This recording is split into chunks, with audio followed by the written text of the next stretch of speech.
Et donc, Marie Chola-Nami, vice-présidente de l'Association des Amis de la Génération Thunberg, docteur en immuno-oncologie et qui s'intéresse aussi à la biologie théorique, va intervenir, ainsi que Giuseppe Longo, directeur de recherche au CNRS et qui travaille au Centre Cavallès.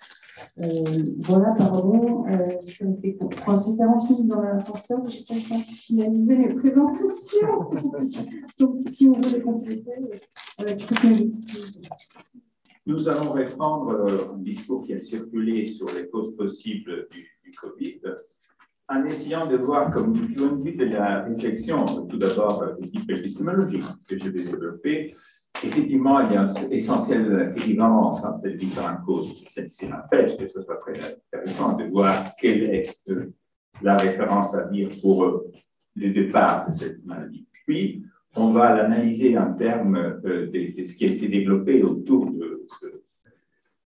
de cette pandémie, de débat sciences, technosciences. Pour cela, essayons de voir un parcours qui s'est fait dans l'histoire de la construction scientifique, avec ces passages scientistes jusqu'à quelque chose de très nouveau que je trouve est en train de se former en théorie d'un débat en biologie, en particulier biologie de l'organisme, une sorte de nouveau messianisme. Et de là, on passera à cette impossibilité de donner une cause dont on parlait tout à l'heure. Il s'agit plutôt d'un rapport entre technosciences, les épidémies, les syndémies. On essaiera de définir. Ce qui permettra de débattre de certains aspects qui sont à l'intérieur même du débat démocratique, auquel la science participe d'une façon essentielle. Tout d'abord, il y avait une conscience depuis 1993, en fait, de la croissance épatante des épidémies. Il y a un très beau livre de 2015, maintenant téléchargeable gratuitement, justement après le Covid, et des travaux dirigés par Morand et Figuet, où on analyse cette croissance effectivement exponentielle dans les derniers 50 ans des épidémies, parfois avec en diffusion purement locale, parfois étendue à des pandémies, parfois récurrentes. Les points noirs, c'est quand elles sont récurrentes. Leur analyse, dans plusieurs articles très motivés, c'est qu'environ 70% sont des zoonoses. Qu'est-ce que cela veut dire? Ben, cela veut dire qu'elles se posent à l'interface entre écosystème et activité humaine, essentiellement. C'est-à-dire, face à un doublement de la population mondiale et un doublement par 10 des épidémies, largement dû à des interfaces constituées grâce à des déforestations, suite à des déforestations et élevage intensif insérés dans des contextes où des niches écologiques avaient été cassées. Mais il y a l'autre cause possible, encore une fois, dans ce sens limité de cause, car il y a ce contexte dont surtout Marie va parler, qui est syndémique, mais pas seulement épidémique, encore moins seulement pandémique. L'autre cause possible, c'est la fuite accidentelle de laboratoire. Qu'est-ce que fait penser que c'est aussi une autre possibilité d'une origine de ce virus, qui, comme nous expliquait Pierre tout à l'heure, était quand même là, faisait partie de familles, mais que avait des particularités nouvelles, ou quand même, du point de vue statistique, se présentait d'une façon nouvelle. Ce qui fait penser, c'est le fait qu'il y avait déjà de nombreuses fuites de laboratoire, surtout dans des laboratoires pratiqués du gene editing particulier, le gain of function. Et en 2014, aux États-Unis, on avait imposé un important moratoire sur tout ce genre d'expérience, une combinatoire moléculaire sur l'ADN ou sur l'ARN, sans savoir vraiment ce qui allait se passer, et une moratoire qui était suspendue par l'administration Trump en 2017. C'est simplement un indice d'une possibilité dans le cadre de ce débat.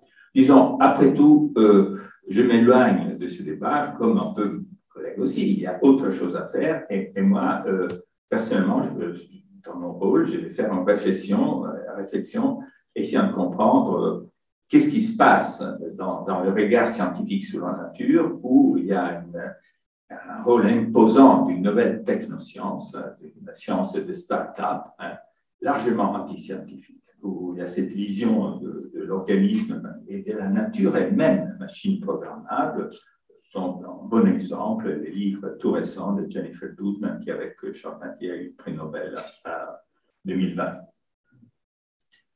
Comment faire la différence science et technosciences pour parler de ce qui est en train de se passer? Je ne peux pas définir que c'est la science, évidemment. Je peux donner un parcours possible. Hein. Je vais faire une histoire possible, une construction conceptuelle qui a marqué 2500 ans, dans laquelle j'ai essayé de travailler, que j'ai compris tel qu'il était comme construction d'objectivité scientifique, avec sa richesse et ses limites. J'en mettrai en évidence les limites qui sont l'origine de la technoscience qui nous accable. Disons que dans notre tradition occidentale, je n'en sais rien des grandes autres traditions scientifiques de l'Asie, par exemple, et bien d'autres. Dans notre tradition occidentale, il y a eu ces grands moments où il y a des principes qui se sont installés pour proposer une organisation, une intelligibilité du monde. Il est légitime de dire que les symétries ont un rôle énorme dans la pensée grecque. Ils l'ont eu dans l'art, ils l'ont eu dans la construction de la tragédie, qui a comme origine une brisure de symétrie dans le ciel, et ça soit dans la plus solide des constructions scientifiques grecques, qui est la géométrie d'Euclide. Les axiomes d'Euclide, posture explicite de principe, ce sont des principes qui maximisent les symétries.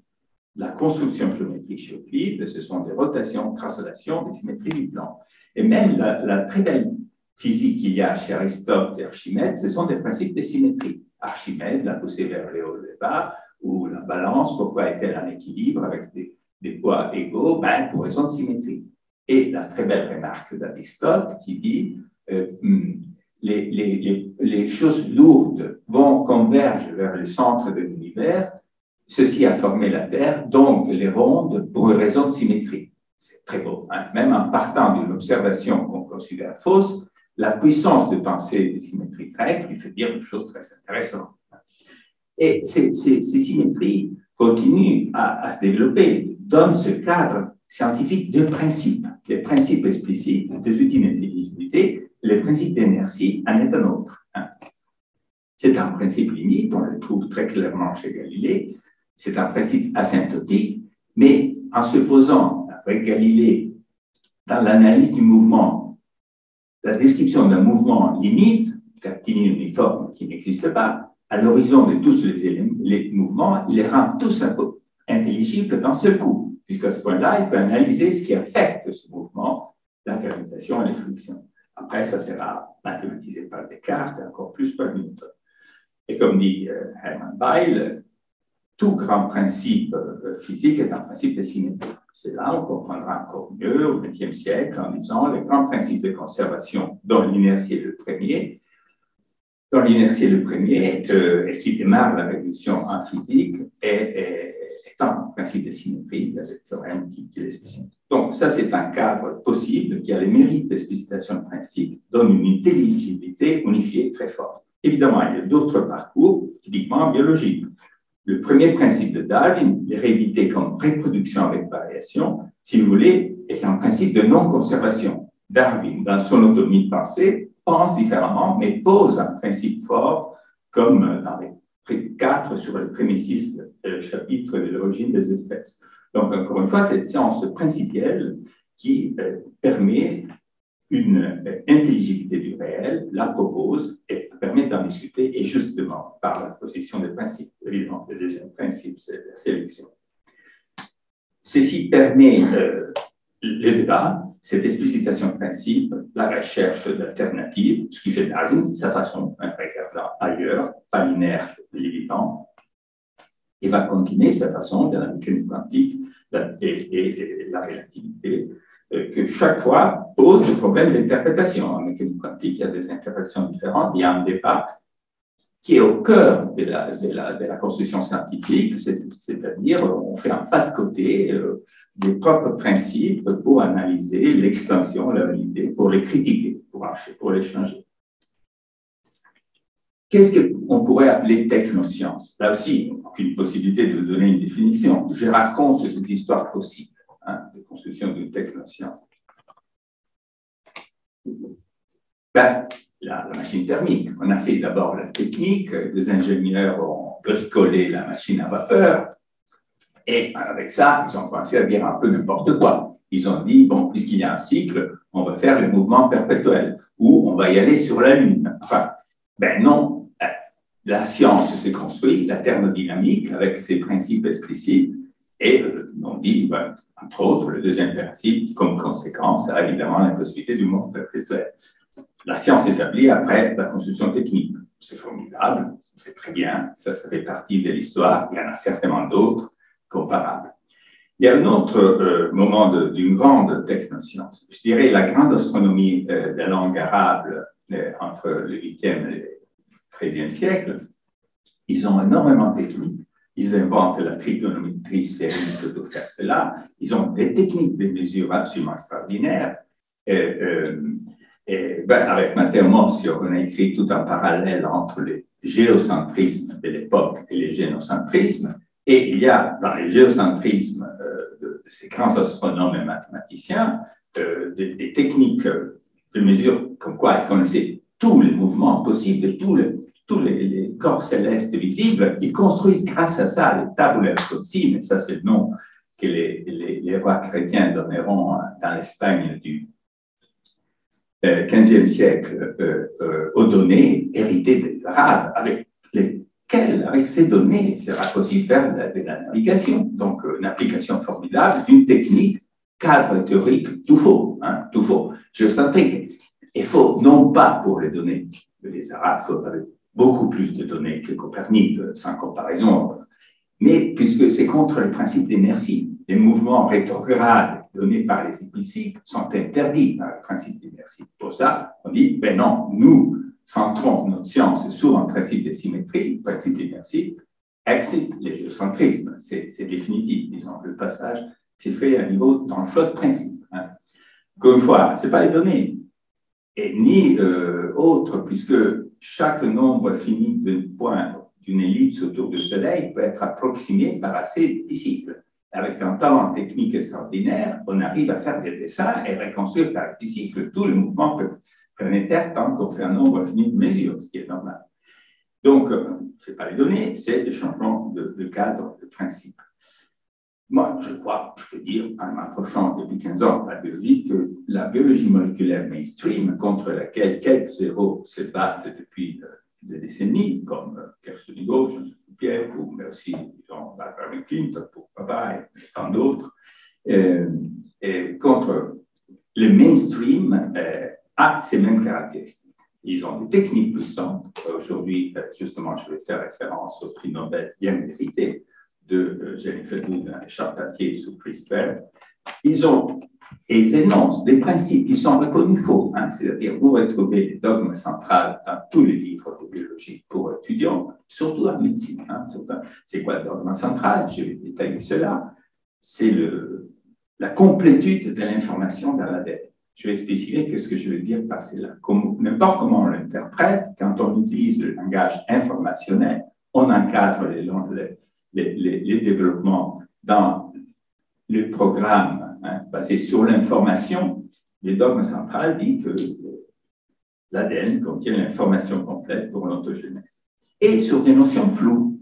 J'ai travaillé personnellement sur les mathématiques et l'élaboration de l'information, en général de l'information, et l'usage des notions d'information et programme est flou, vague, même dans quelques rares articles où on essaye de dire quelle est la notion d'information biologique. Pour un mathématicien qui avait travaillé sur ce secteur, on dit n'importe quoi. Je le dis dans de nombreux articles, l'usage même de Gödel, qui frôle une maladie commune très grave, infectieuse, qui est la Gödelite. La Gödelite, ça arrive. Et on trouve ça, c'est-à-dire sans absence de compréhension des mathématiques. Ça reste flou. Le dogme central n'est pas flou. Mais les notions floues qui l'accompagnent sont au cœur d'une construction qui est donc technoscientifique par rapport. Et ce qui est le plus grave, c'est que ça entraîne des conséquences fortes. Typiquement, le fait que les correspondances physico-chimiques entre macromolécules soient exactes, tout très spécifique, est dérivé de la nécessité d'élaborer et transmettre l'information. C'est bien spécifiquement, c'est nécessaire. Et c'est de ça qu'on dérive que la cellule est un mécanisme cartésien, est une algèbre Euler. Je cite un grand texte, celui de Monod, Mais il est encore là, en particulier dans le texte de Jennifer Doudna, et parfois explicité, parfois implicite, ce qui est encore pire. Ceci permet de dire aux scientifiques qui s'approchent en discipline comme le mainstream qui tue, qui massacre les héros qui s'opposent, est une technoscience, non pas une science. Évidemment, ça a des racines dans cette marche triomphale que j'ai décrite tout à l'heure du physico-mathématique. Ça a des racines là-dedans. Disons, Galilée, Descartes et d'autres, encore plus que tous, Francis Bacon, font de la mécanique. Disons, même Kepler dit c'est un mécanisme horlogerie, le système solaire. Enfin, ils ont cette vision nature qui est un choix. C'est-à-dire, avant il y a, sur ça j'ai écrit avec ma fille, qui est une historienne de l'art, il y a Léonard, il y a comme scientifique Cardan, qui ont une appréciation remarquable du mouvement, du chaos, du désordre, même du vivant. Cardan a été révolutionniste. Il dit que les animaux changent, ont une histoire. Cela sera totalement effacé par ce regard absolument remarquable, mais mécanique sur la nature qui naît avec la science scientifique. Les conséquences graves sont sur le vivant. Comme dit Francis Bacon, nous allons piloter la nature comme si c'était une machine. Ça commence donc. Dans cette marche triomphale, il y a un défaut, c'est un défaut mécaniciste, qui, quand elle est tendue au vivant, évidemment, c'est le massacre. Et jusqu'à arriver à ce livre que je citais tout à l'heure, sur lequel j'écris un long compte rendu de 9 pages, où on pense de programmer l'évolution. Explicitement, ça ne sera plus un processus aveugle, nous allons contrôler, en fait, programmer l'évolution. Ceci n'empêche que la technique elle-même soit fantastique. On parle de la découverte de comment certaines bactéries cassent l'ADN des virus qui l'infectent. C'était une remarquable découverte il y a une vingtaine d'années, transformer une technique de laboratoire formidable. Mais le cadre scientifique, c'est comme je disais tout à l'heure, du géocentrisme, c'est tout faux, puisqu'il y a l'explicitation de cette complétude sur laquelle je peux revenir, de l'information dans l'ADN et de la mécanicité des interactions macromoléculaires. Je n'entre pas dans les détails, qui du point de vue empirique falsifie ces visions, j'en parle un peu dans mon article de compte rendu avec toutes les références à des biologistes qui se sont battus avec courage depuis longtemps contre cette vision mécanique du vivant qui est passée telle qu'elle à la biologie moléculaire mainstream. Puisque, voilà, il y avait une vogue, c'est un certain scientisme, même à l'intérieur de cette, je répète, marche triomphale qui se fait dans la physique mathématique. C'est des hypothèses de complétude que je vais spécifier maintenant. Complétude de certaines écritures. Une toute première et très courageuse, c'est la complétude de l'écriture équationnelle. Il y a un problème quand on écrit les équations de Newton, on ne sait pas résoudre le problème des 3 corps, mais enfin Lagrange, Laplace, Fourier, ils essayent et pensent qu'ils doivent pouvoir décrire les processus, les dynamiques physiques avec les équations. Et quand il y a un problème de solution, il y aura une solution par une approximation linéaire. Et ils font des miracles avec ça, les séries de Fourier, c'est très important. Mais l'idée de base, c'est que n'importe quelle dynamique physique, quand on arrive à la déterminer par des équations, on pourra l'approximer de façon linéaire et c'est là donner des solutions et donc permettre de prédire par le calcul. Vous voyez, l'approximation linéaire, c'est la forme mathématique du mécanicisme, dans le sens, c'est l'idée qu'on peut obtenir le complexe par la somme de l'élémentaire et du simple. La série de Fourier, c'est ça. On décompose par des composantes élémentaires et simples qui permettent d'approcher le complexe. Ce que, disons, le produit mathématique, c'est typiquement la non-linéarité. Et ces grands bonhommes, en faisant des maths formidables, sont convaincus de cette thèse que la détermination implique la prédictibilité. C'est-à-dire que les équations sont complètes dans la description d'une dynamique physique. N'importe quel énoncé sur le futur, on pourra décider oui ou non, puisqu'on peut le prédire. Bon, ça, c'est du scientisme à l'intérieur d'un projet quand même scientifique. L'écriture des équations, c'est la physique mathématique, toute son épaisseur scientifique. Mais le projet est positiviste, scientiste. Ça va être repris 100 ans après, à l'intérieur des mathématiques, l'idée que l'écriture, encore une fois, comme l'écriture des équations, donne une détermination complète des dynamiques physiques. De même, l'écriture des axiomes est une écriture complète des propriétés des structures mathématiques. Bon, la deuxième fois, ça devient plus grave. Encore une fois, c'est un projet scientifique, car il y a une explicitation d'une méthode, la méthode axiomatique, quand même très puissante, mais dire qu'avec ça, on va résoudre de façon définitive la solution finale des problèmes de fondement des mathématiques, dire cela dans les années 20 en Allemagne, ça fait un peu de tristesse. Mais l'attitude est encore une fois la même. Hein, cette arrogance d'une écriture qui dirait tout sur un certain univers auquel s'applique. Et encore une fois, la troisième fois, on nous raconte que l'ADN, l'écriture finie, 4 lettres, l'écriture finie qui se trouve dans l'ADN, est complète par rapport à l'ontogenèse, évidemment, va marquer la phylogénèse, au point que si on intervient sur cette écriture en modifiant de façon consciente et bien programmée l'écriture, on va programmer l'évolution. 2017. Là, il y a 2 aspects. Ce dernier point est nettement moins scientifique. Pourquoi? Encore une fois, puisque contrairement aux 2 autres hypothèses, scientistes et positivistes, mais quand même scientifiques, il y a ces notions vagues, floues, mal définies. J'essaie en vain de trouver quelqu'un qui m'explique les systèmes d'exploitation et les copilateurs, c'est un programme génétique, et qui implique des conséquences fortes. Je crois que ça, c'est le pire qu'on puisse faire en science. Des hypothèses vagues et floues, voire fausses, qui donnent des conséquences fortes. Donc, tout ce qu'on sait, tout ce que les journaux et les journalistes scientifiques nous racontent tout le temps, hein, tout est dans l'ADN, au point que le projet du décodage du génome humain démarre avec Gilbert qui dit quand on aura décodé, on pourra mettre sur un CD-ROM l'ADN et dire voilà, ça c'est un être humain, ça c'est moi. Et puis ça sera annoncé comme les livres d'instruction écrits par Dieu de l'ontogenèse. Hein? Je crois que là derrière, il y a une vision tout d'abord essentialiste thomiste. Vous voyez, la structure physico-chimique de l'ADN est très importante. C'est absolument remarquable qu'on l'ait comprise en 1953, qu'on l'ait analysée globalement dans toute sa structure dans l'ADN humain. C'est cette trace physico-chimique de toute l'évolution. La connaître entièrement, c'est remarquable. En fait, en théorie de l'évolution, les évolutionnistes qui ont une belle théorie ont fait des choses formidables avec cette connaissance. Il y a des reconstructions de la phylogénèse, en particulier de la phylogénèse humaine, remarquables grâce à cette trace physico-chimique de l'évolution qui est utilisée dans l'ontogenèse par l'organisme. Mais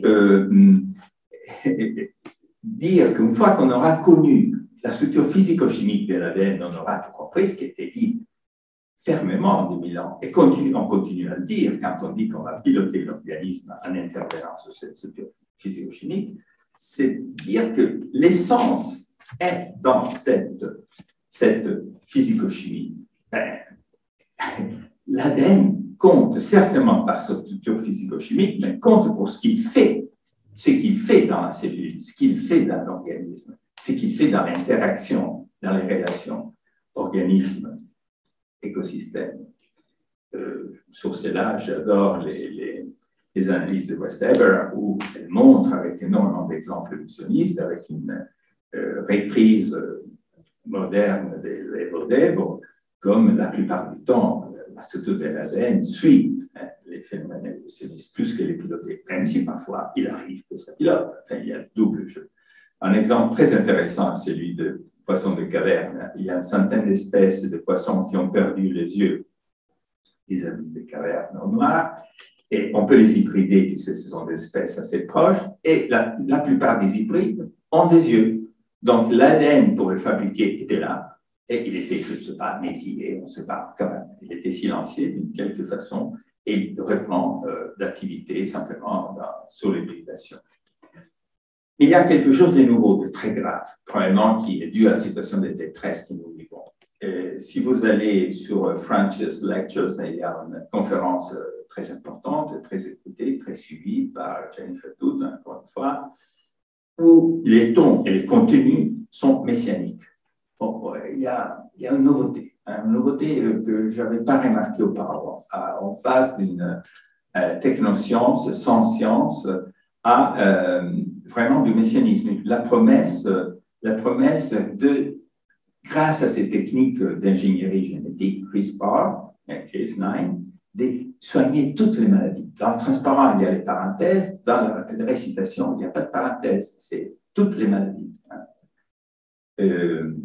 Là, en reprenant la comparaison que Matteo et moi nous avons faite, moi je dirais, est-ce qu'il fallait donner un prix Nobel à Ibn Janus, ces grands bonhommes? Il y en avait des centaines, il y avait des centaines de grands scientifiques dans la culture arabe.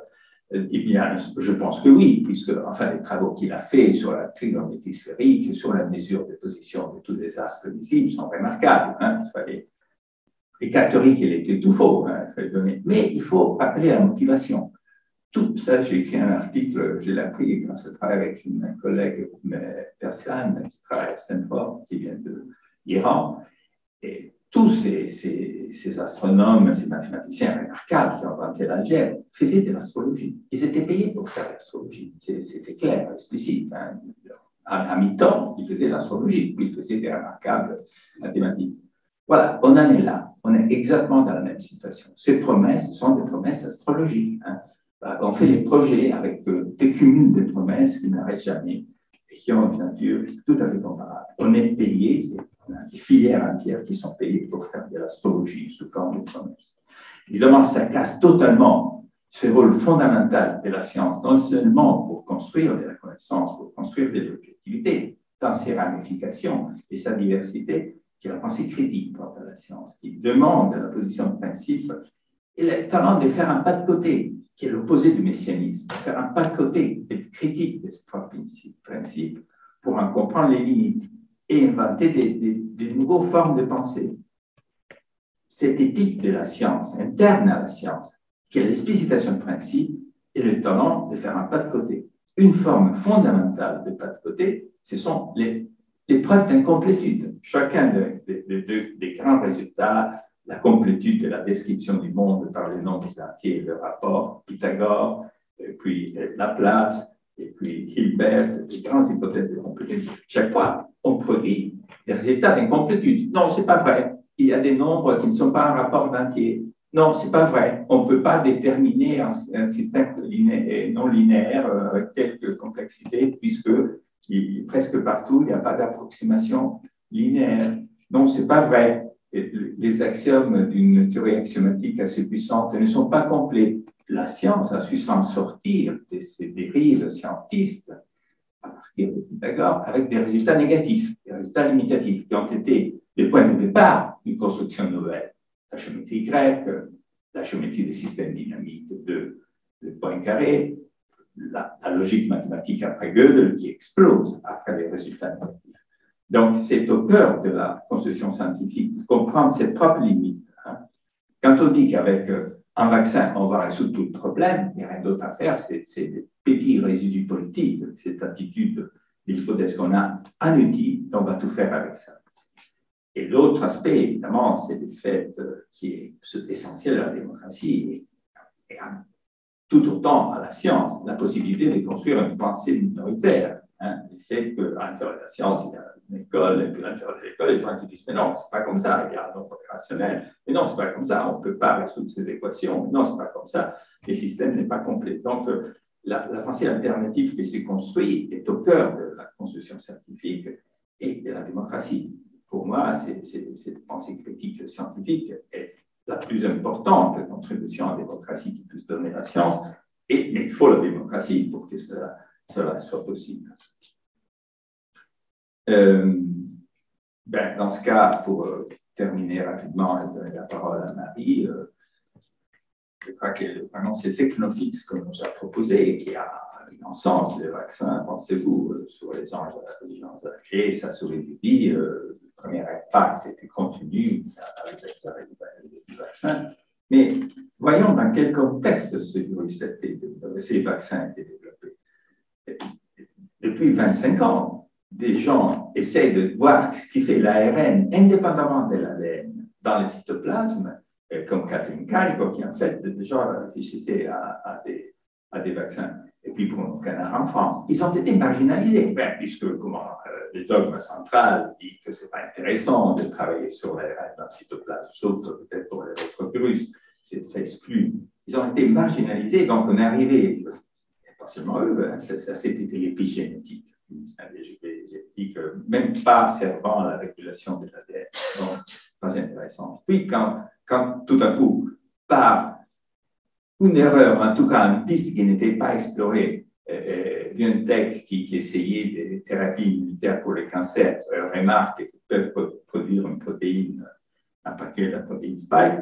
Tout le monde saute sur ce vaccin et on arrive à dire, comme il n'y a pas longtemps, en février, les dirigeants de Bayer, pas de problème, continuons tranquillement avec notre rapport à l'écosystème, à l'expérience en biologie en laboratoire, puisque chaque virus qui va arriver, nous aurons un vaccin ARN. Puis un projet que, si Pierre Sonigo ne le connaît pas, je crois qu'il va beaucoup aimer, Bill Gates, au mois de mars, a proposé à l'OMS une énorme quantité d'argent. Elle a été accueillie apparemment assez bien par un certain dirigeant, d'éradiquer, je cite, les familles entières de virus respiratoires, c'est-à-dire jamais plus de coronavirus comme Covid, et même mieux, jamais plus de grippe.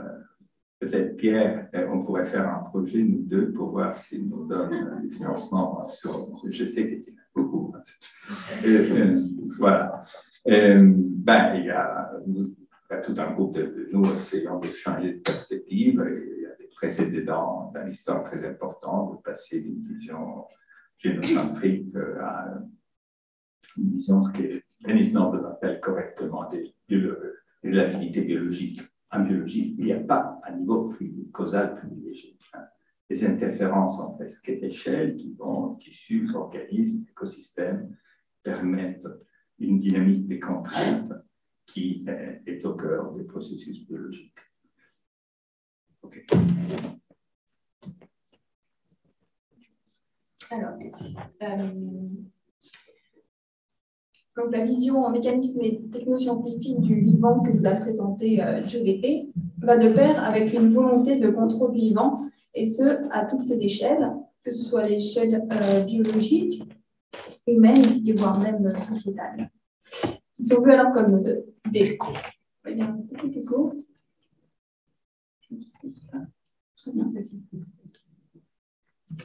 Ces échelles du vivant qui sont vues seulement comme des ressources à exploiter.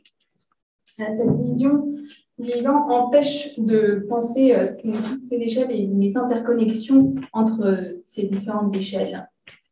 Or, penser les relations et les interconnexions est essentiel pour comprendre les grandes crises qui nous menacent, et notamment l'épidémie de pandémie que nous a parlé Giuseppe. Serge Boran en a beaucoup parlé, qui pourrait être qualifié de syndémique. Donc, le terme syndémie cette notion a été introduite par l'anthropologue américain Merritt Singer en 1990. C'est ce qui caractérise un entrelacement de maladies, de facteurs biologiques et environnementaux, et aussi sociétaux d'ailleurs, qui, par leur synergie, aggravent les conséquences de ces maladies sur une population. Or, il se trouve que depuis ces 30 dernières années, on voit de façon continue une augmentation du nombre de maladies chroniques, telles que les cancers, les maladies chroniques cardiovasculaires, les maladies respiratoires, le diabète, ainsi qu'une augmentation de leurs facteurs de risque, tels que l'obésité, l'hypertension, l'hyperglycémie. Ces facteurs de risque et ces maladies s'entrecroisent, s'entremêlent et se augmentent mutuellement et ne peuvent être traités séparément.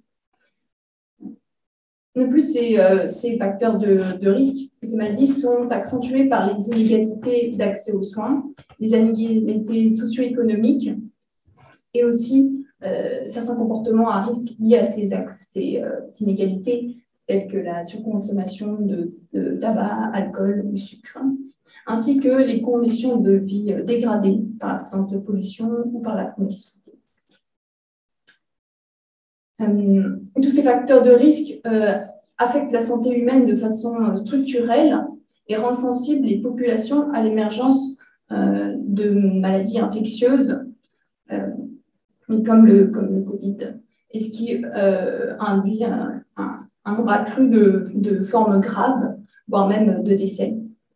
Cela a été particulièrement visible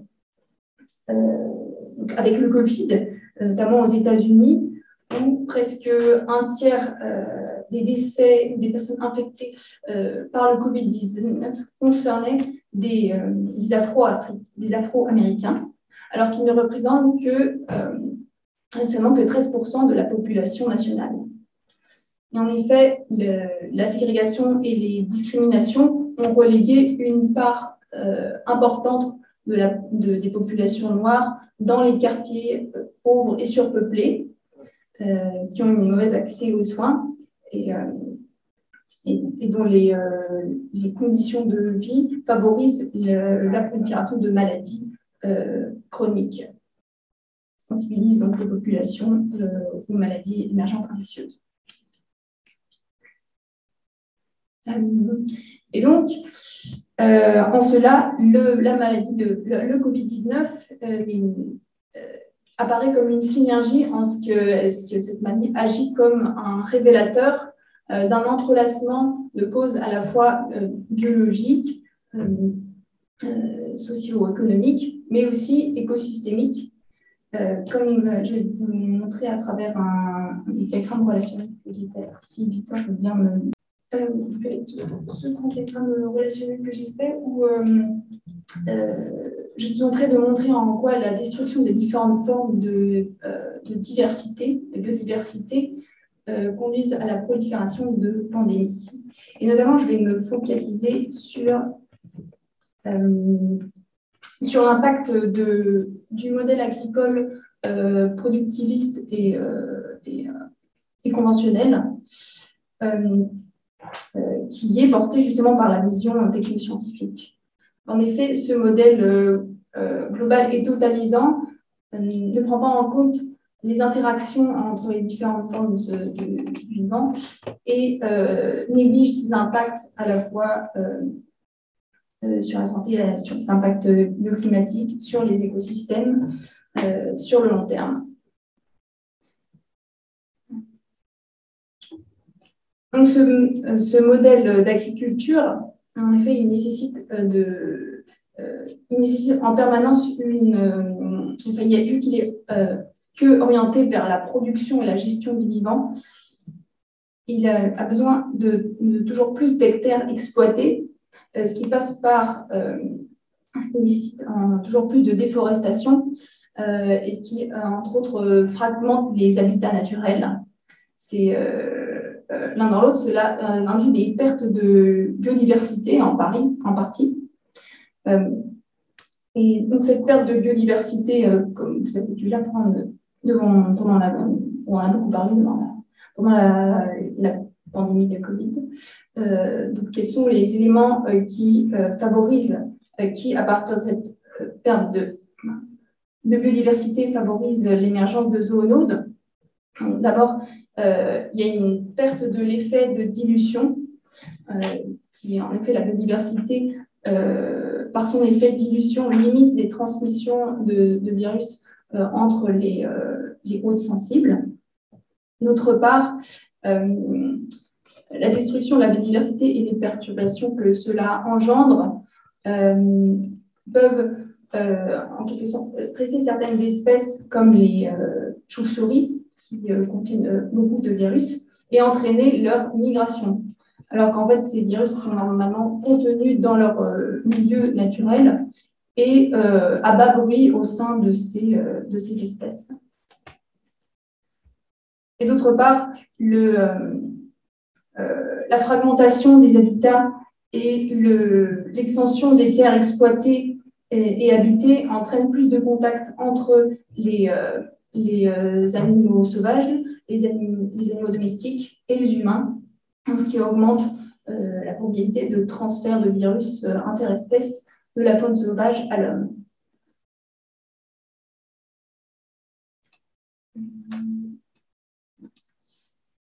Ensuite, Donc, ce modèle d'agriculture productiviste, uniquement orienté vers la production et la gestion du vivant et donc, vers le rendement, et ça passe par l'élimination de tout ce qui menace le rendement, d'où l'utilisation massive de pesticides. Donc, ils sont aussi très impliqués dans la destruction de la biodiversité, dans l'homogénéisation des écosystèmes et aussi d'ailleurs dans l'érosion des sols, ce qui n'est pas propice pour le rendement à long terme.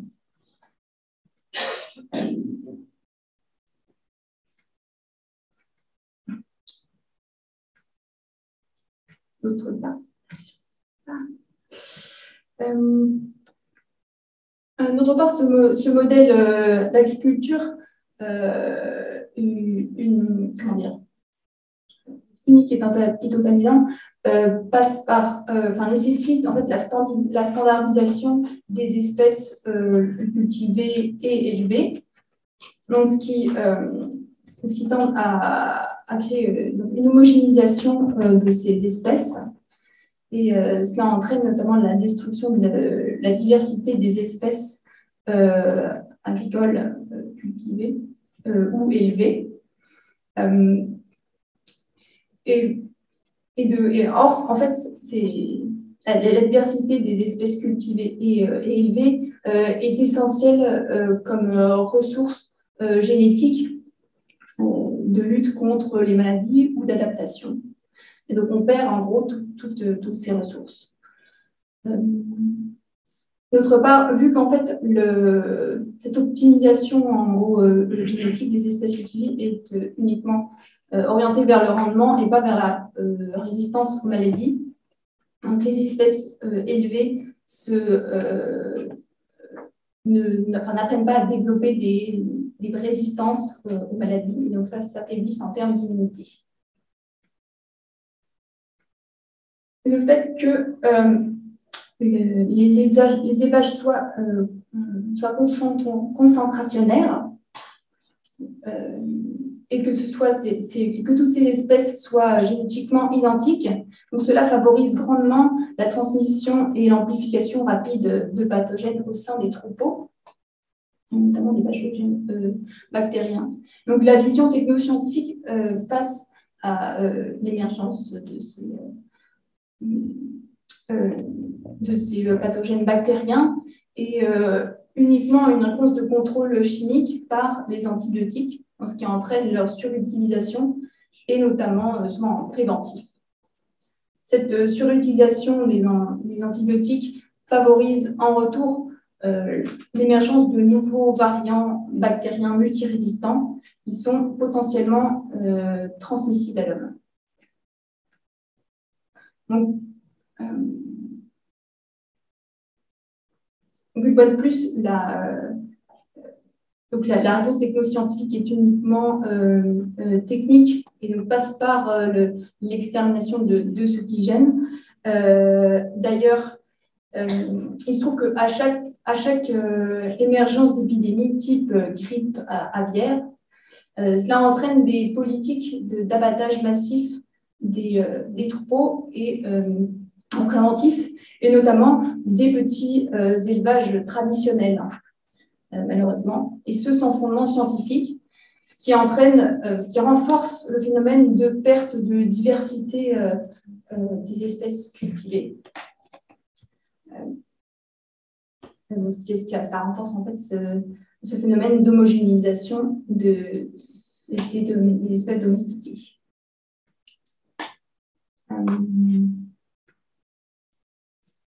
Ensuite, donc comme dans le cas des antibiotiques, la vision technoscientifique ne prend pas en compte les différentes formes de biodiversité et notamment néglige l'impact positif que peuvent avoir les micro-organismes sur la santé. Ici.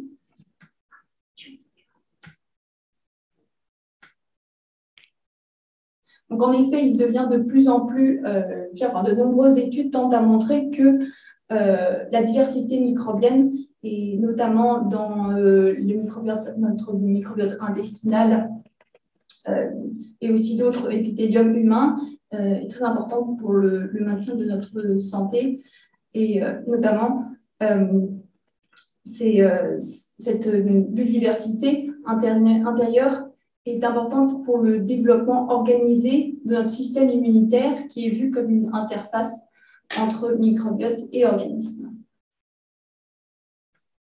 En effet, de nombreuses études montrent que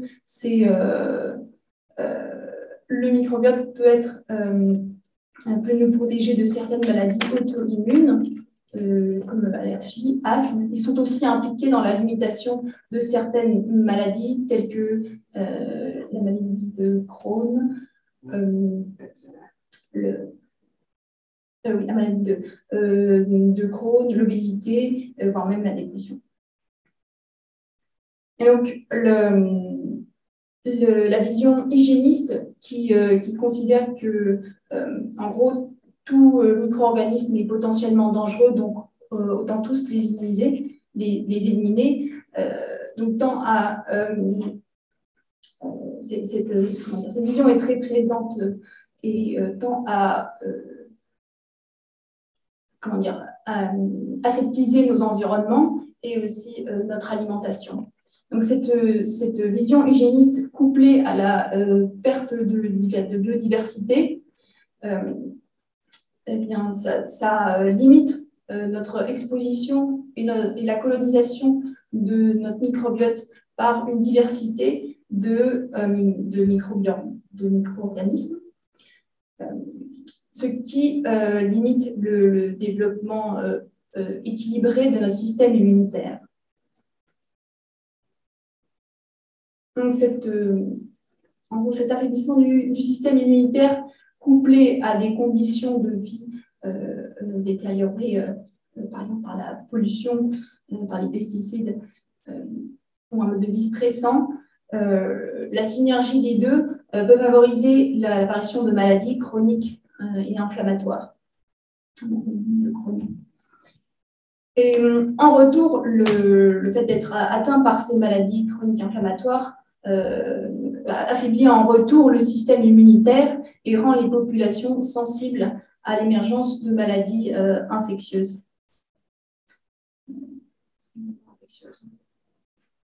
Ce qui conduit donc à l'émergence de pandémies ou plutôt de syndémies. Dans le cas du Covid-19. C'est possible.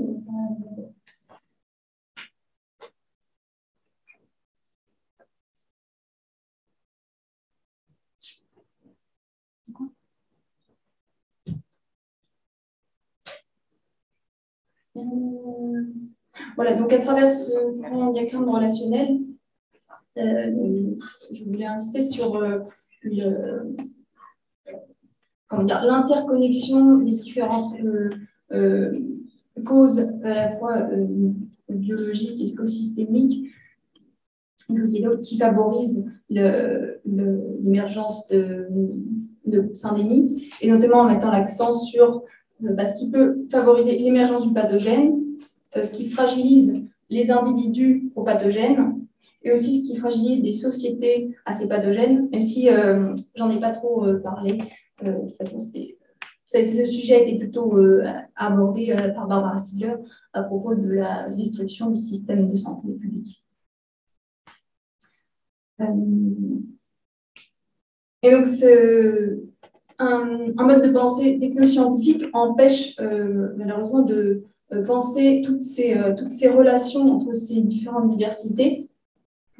En effet, ce mode de pensée hyper spécialisé en silo, et d'ailleurs ce mode de pensée est un des piliers du capitalisme néolibéral, ne cherche seulement que des solutions techniques et face aux pathogènes ne se focalise que sur les aspects microbiologiques et propose des solutions comme diagnostic, séquençage et vaccins comme unique condition de retour à la normale, alors qu'il serait possible d'agir à plein de niveaux, d'autant plus que ces pandémies, les syndémies, sont d'origine humaine. Donc, c'est vraiment possible d'agir, notamment en développant une approche vraiment scientifique qui passerait par l'explicitation claire des principes et des théories biologiques, en commençant par développer une nouvelle vision du vivant et des organismes, comme tente de le faire et son équipe, et aussi être plus dans la co-construction de propositions et de solutions vraiment multiples, et ce, dans un dialogue pluridisciplinaire, démocratique, et aussi contributif dans le sens où ce ne serait pas juste que des experts qui participeraient à ce débat et à l'élaboration de savoir, mais aussi toutes les personnes que ça touche, que ce soit les patients, les personnes impliquées dans le soin, ou les citoyens dans leur territoire. Donc, comme action possible que l'on connaît, on peut en imaginer plein d'autres, au niveau, par exemple, écosystémique, ce serait de limiter déjà la déforestation qui a toujours lieu dans plein de régions du monde, et en particulier au Brésil, qui augmente de 20% par an. Limiter les élevages intensifs, préserver les écosystèmes, tout en ayant bien sûr un dialogue avec les communautés locales qui connaissent aussi ces écosystèmes, et pas se lancer dans une sorte d'écologie de conservation. Je dirais qu'il faut forcément préserver la nature et enlever tous les humains dedans. Et ensuite, développer aussi une agriculture biologique qui soit intégrée, qui favorise une biodiversité organisée, qu'elle soit sauvage ou domestique, et favorise aussi la micro-biodiversité, qu'on néglige souvent. Et au niveau social et politique, notamment suivre l'appel du 14 janvier 2001 où 1000 chefs de service démissionnaient de leurs fonctions administratives pour demander de sauver l'hôpital public. Un grand résumé dans ces sujets ont déjà été abordés, mais de renforcer le système de santé, les capacités d'accueil des hôpitaux, puisque d'ailleurs le nombre d'hôpitaux a fortement diminué ces dernières années, enfin, nombre d'hôpitaux par habitant, et voire même pendant la pandémie. Un comble. Et aussi relancer certains engagements internationaux, tels que la Convention sur la diversité biologique, le protocole de Nagoya, et aussi relancer les moratoires sur les expériences gain de fonction, qui pourraient être peut-être impliquées dans l'hypothèse d'une fuite de laboratoire, en passant par l'élaboration d'une vraie bioéthique. Donc, ces points suivis devraient devenir normatifs, et, parce qu'ils ne le sont pas à l'heure actuelle, c'est juste des recommandations, après les politiques font ce qu'ils veulent. Donc, ils deviennent vraiment normatiques et deviennent des choix politiques communs. Donc, en somme, il est très important de vraiment réfléchir au lien étroit entre science et démocratie, comme j'espère que nous faisons aujourd'hui.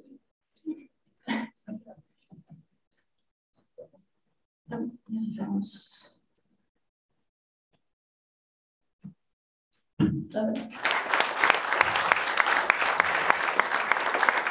Je ne suis ni scientifique ni philosophe, mais je suis membre de l'association des Amis de la Génération Thunberg, dont un des objets est quand même l'avenir du vivant. Donc j'ai une question assez large, qui serait peut-être l'objet d'un nouveau débat. Plus généralement, face à ces situations, dont Barbara Stiegler soulevait qu'elles ne sont qu'un épisode ou peut-être qu'un symptôme dans les problématiques actuelles.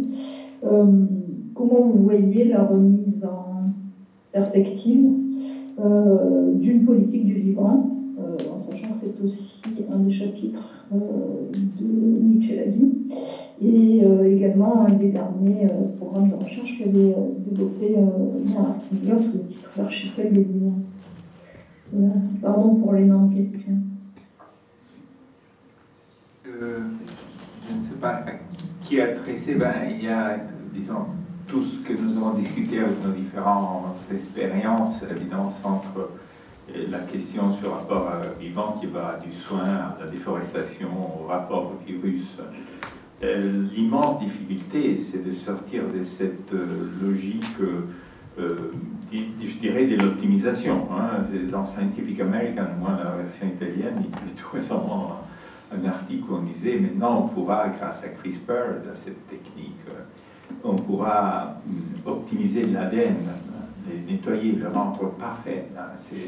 C'est cette histoire de l'optimisation qui gouverne l'économie. C'est-à-dire quand on prend l'économie des équilibres, les dynamiques classiques à l'équilibre, depuis Walras, Friedman, les néolibéraux, ils utilisent encore cette pensée des équilibres, d'une économie des équilibres. La physique traite les dynamiques à l'équilibre par des gradients locaux. C'est-à-dire, depuis Hamilton, on a compris que la trajectoire d'une pierre qui tombe, d'une rivière qui va à la mer, est analysée en termes du gradient local qui permet de construire la géodésique, le parcours optimal global. Pour l'inerte, ça marche, c'est formidable. Les pierres tombent toujours pareilles, elles ne se trompent jamais, comme dit Nietzsche, si je me souviens bien. L'inerte ne se trompe jamais, le vivant se trompe presque pas toujours.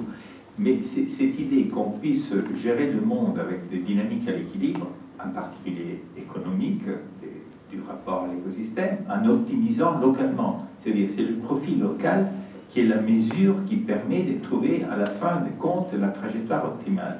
C'est un transfert, quelque chose qui sur l'inerte marche bien, le transfert sur les vivants, sur l'historique, qui est la catastrophe.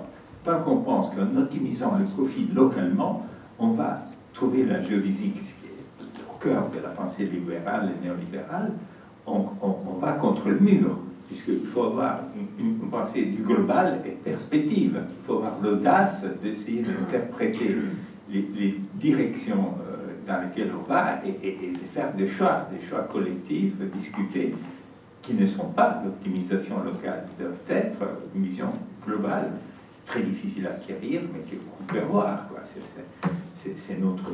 C'est le boulot du débat démocratique et scientifique, de sortir de l'optimisation locale. Non, sinon, on reste ce qui est dénoncé Pierre Sonigo tout à l'heure quand on nous a mis en compétition. Valérie Pécresse, ministre de la Recherche, est venue dans cette institution en 2007 ou 2008 nous expliquer qu'il fallait mettre les équipes en compétition, les chercheurs dans les équipes en compétition, puisque cela optimise localement l'activité de chaque chercheur, de chaque équipe.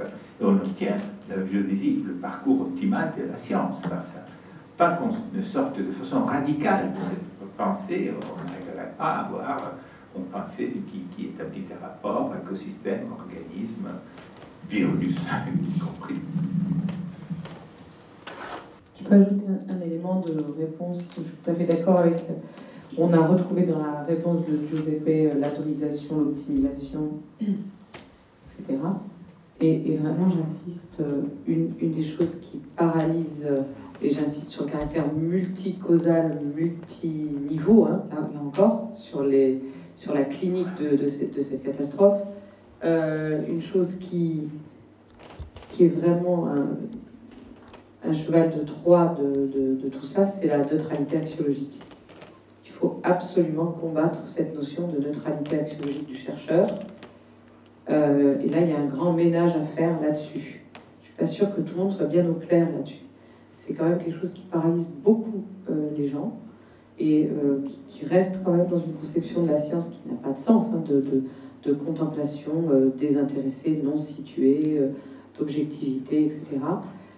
Puisque pour faire toutes les opérations que nous proposons ici, on ne peut plus croire au fait que la science ne soit pas engagée en valeur dans un champ complexe de force. Oui, bonjour. Je suis informaticien et je m'interroge beaucoup sur mon rôle d'informaticien dans la vie et dans la société actuelle. Vous avez parlé d'automatisation, de Gödel, des choses comme ça, et que ça serait produit en biologie avec l'ADN, et que l'ADN serait quelque chose qui pourrait être interprété par une machine et produire des hommes. On est bien dans une forme de mécanisation. C'est ça que j'ai compris. Chez Barbara Stiegler, j'ai eu le thème de la démocratie, il était pas clair pour moi. Voilà, pas clair. J'ai l'impression que c'est l'idée que moi, l'idée que je me fais de tout ça, de tout ce que j'ai entendu, c'est une hyper-automatisation via la technoscience, c'est-à-dire qu'il n'y a plus de principe, il n'y a plus de débat possible, et que la démocratie en santé, c'est de réintroduire le vivant et la pensée dans ce qu'on voudrait faire dans la santé, dans les services publics de santé, des choses comme ça. Est-ce que je me trompe ou... Voilà, la question c'est ça. Est-ce que ça me fait penser aussi au livre de Damiano, Les Furtifs, où il dit une façon d'évoluer dans notre société qui va être hyper automatisée, hyper connectivisée, et une super connectique des humains avec des systèmes informatiques, c'est d'être furtif, c'est-à-dire de s'échapper à ça et de retrouver du vivant. Voilà, je voulais savoir si... J'essaie de répondre sur la démocratie. La conception très déformante que nous avons de la démocratie comme un ensemble d'individus ayant de plus en plus de droits individuels et devant vivre ensemble sans s'entretuer, c'est une vision complètement fallacieuse puisqu'elle ne voit pas que la démocratie, c'est la question de l'élaboration commune de la vérité, l'élaboration collective de la vérité. Je ne sais pas si vous comprenez ce que je veux dire. Dans la manière dont on comprend d'habitude la démocratie, on ne voit pas du tout le rapport avec la vérité.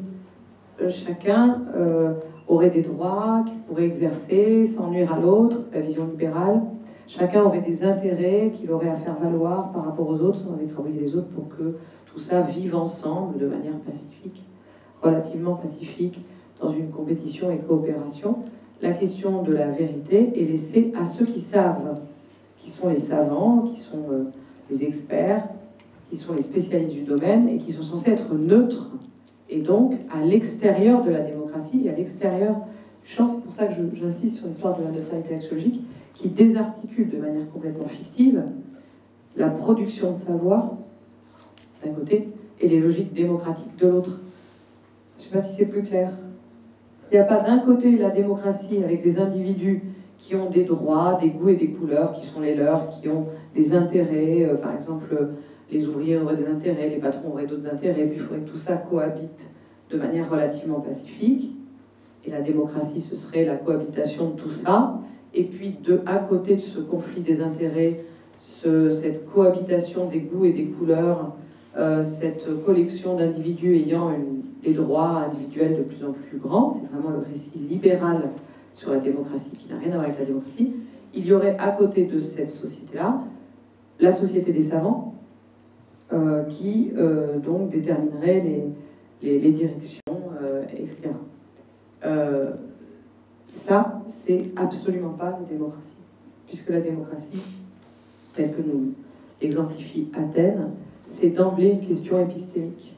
C'est d'emblée la question de ce que nous devons décider collectivement, là où nous devons aller à partir des éléments que nous avons. C'est une société hautement éduquée, cultivée, que la société athénienne du 5e siècle, hein, une société dans laquelle la question du savoir est absolument centrale. Et donc, ce que la société athénienne démocratique comprend, d'après ce que j'en ai compris, c'est que les vérités établies par chaque perspective n'épuisent jamais la vérité globale. Et donc, il doit y avoir une tension perpétuelle entre les perspectives les plus rigoureuses possibles et la vérité globale qui comprend toutes les perspectives. Et c'est cette dynamique-là qui fait qu'il y a de l'historicité, qu'il y a des processus dynamiques, qu'il y a une circulation. Et c'est cela qui permet d'éviter la rigidification et la prédation sur le savoir par les plus puissants, les dominateurs. Le savoir ne peut pas être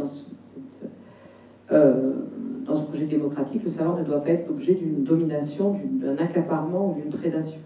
Or, aujourd'hui, en santé, pour finir de répondre à votre question, il y a un modèle extractiviste, oui, mais il y a aussi un modèle prédateur sur la connaissance. La connaissance devient un objet de prédation. On nous raconte que la connaissance serait hyper concentrée dans les... On parle beaucoup des ultra-riches, mais il faudrait parler des prétendus, qui sont prétendument riches, parce qu'en fait, ils sont riches de rien du tout. Hein. Les ultra-riches sont riches de billets, enfin de promesses de paiement qui n'arriveront jamais. Donc ça, c'est les ultra-riches. Et puis on pourrait parler des ultra-connaissants qui sont censés tout et qui connaissent strictement rien. Donc on a ça d'un côté, et de l'autre, un monde de la santé qui, quand il fait face aux maladies, quand il soigne des maladies et quand il se pose bien des questions de prévention, est un monde qui est toujours animé de processus profondément démocratiques, où le savoir circule, se co-construit, etc. Donc voilà, c'était ça que je voulais dire. Bonjour, moi je voulais apporter juste un témoignage sur la démocratie sanitaire, puisque vous avez beaucoup cité en exemple tout ce qui s'est passé avec le sida. Moi je ne suis donc pas scientifique, je suis un activiste homosexuel. Je suis arrivé à Paris en 79, j'avais 20 ans, donc j'ai connu toute l'histoire du sida. Je suis toujours séronégatif, ce qui faisait dire à Jacques Leibovitch qu'il fallait absolument qu'on fasse une recherche pour que les séronégatifs expliquent pourquoi ils sont toujours... Les homosexuels, sexuels, hein, pas asexuels, donc pour expliquer pourquoi ils sont toujours séronégatifs. Et donc, qu'est-ce qui s'est passé? Effectivement, il y a eu toute une lutte, il y a eu tout un travail très intéressant qui a été fait dans le sida, mais le problème, c'est que ça a actuellement, moi je vais donner un terme, vous l'avez peut-être déjà entendu, mais c'est la sidacratie. C'est-à-dire que ce qui se passe aujourd'hui, et d'ailleurs c'est assez amusant parce que la sidacratie, c'est exactement les mêmes qu'on a retrouvés pour le Covid.